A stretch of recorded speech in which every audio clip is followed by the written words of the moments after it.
How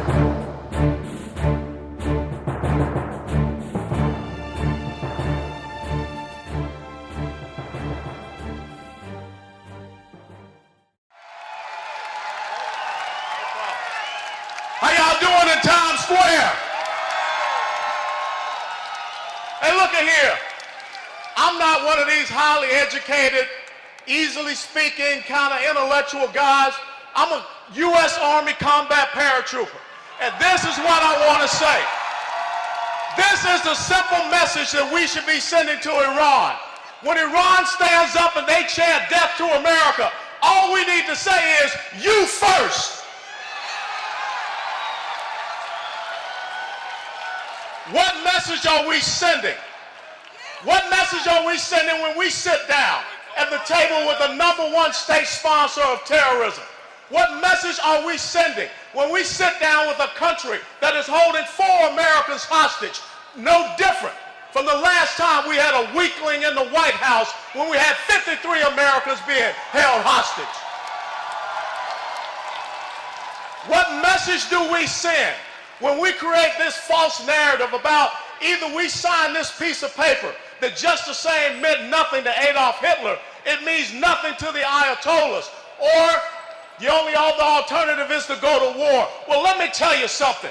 The United States of America is about victors. The United States of America is about champions. The United States of America does not surrender to a bunch of black-robed, crazed clerics that want to see us destroyed.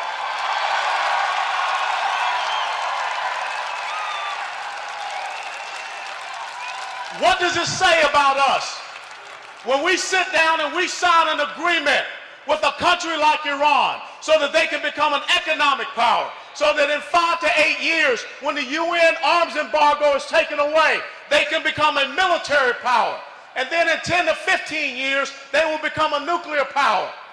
But yet we stand up and say we're going to cut our United States Army by 40,000. We have the smallest Marine Corps since World War I, the smallest Navy since 1917, the smallest and the oldest Air Force since we created the modern Air Force. What message does President Obama send to these people over in Iran? Is not the message that was sent to Britain 239 years ago at Lexington Green, when we fired the shot that was heard around the world.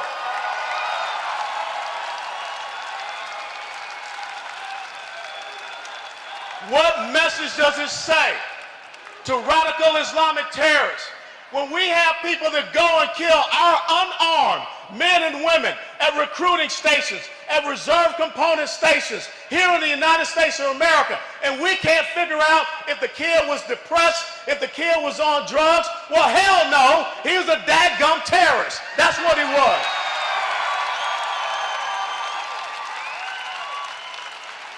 Now, I got to tell you something. I got to hurry up and get off this stage because I got to go to a fundraiser and a Broadway show. What type of commander-in-chief do you have when Americans have lost their lives on our soil, and it's more important to come up here and take in a play than go to Chattanooga, Tennessee and lower the flag half-mast over the White House?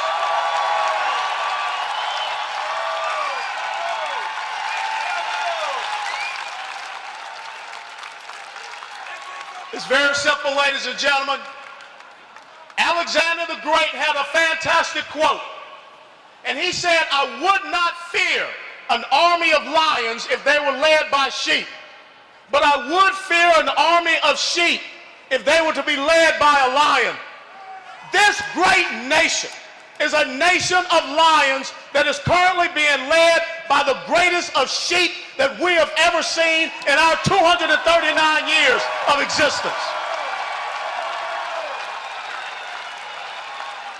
How dare Barack Obama, how dare John Kerry, how dare Valerie Jarrett, or any of these other charlatans that occupy Washington, D.C. surrender this great constitutional republic to the Republic of Iran. Ladies and gentlemen, it was said in December 1775 by Thomas Paine that these are the times that try men's souls. that the sunshine patriot and the summer soldier will shrink from his duties. But to those who will make a stand, those of you that are here in Times Square, you will deserve the love and admiration of all men and women. Ladies and gentlemen, it's not over. You being here sends a message that the United States of America, I don't care who is occupying the White House, we're not surrendering our liberty, our freedom, our way of life.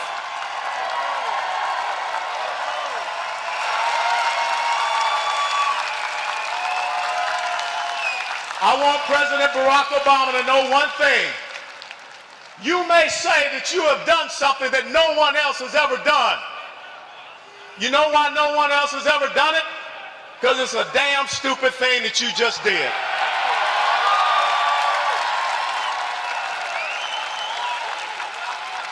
And if people are upset because of what I'm saying, I really don't care. Because I had a father that stood in World War II. I had an older brother that stood and was wounded at Khe Sanh. I gave 22 years of my life to make sure that that great beacon of liberty, freedom, and democracy continues to stand. And I have a nephew, I have friends that are still serving on the front lines. And my commitment is to the oath that I took on 31 July 1982 to support and defend the Constitution of the United States of America against all enemies, foreign and domestic, and to bear true faith and allegiance to the same. It's not to anybody's historic event. It's not for anyone to have some special exhibit in their presidential library. It's to make sure that the enemies of America and the enemies of Israel are crushed and brought to their knees. God bless you all. God bless America. God bless Israel. Thank you.